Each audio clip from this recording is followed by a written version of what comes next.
Like I said, it was a warm and constructive meeting.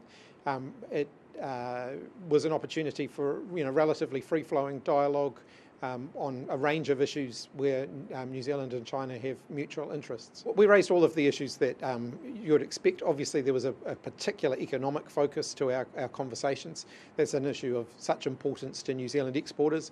We also had the opportunity to talk about current issues.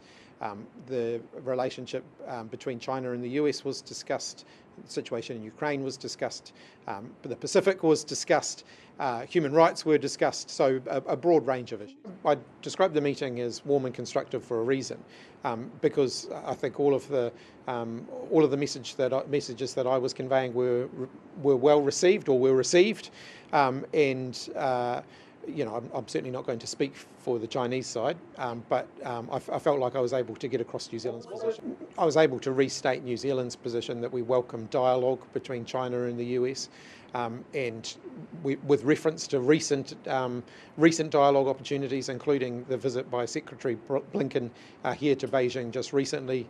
Certainly New Zealand welcomes that. We think that it's good that China and the US are engaged in discussions. I was able to restate New Zealand's position that we would encourage China to use any influence that it may have to bring an end to the conflict in Ukraine, that we would like to see a peaceful resolution to that, and that we are opposed to Russia's invasion of Ukraine.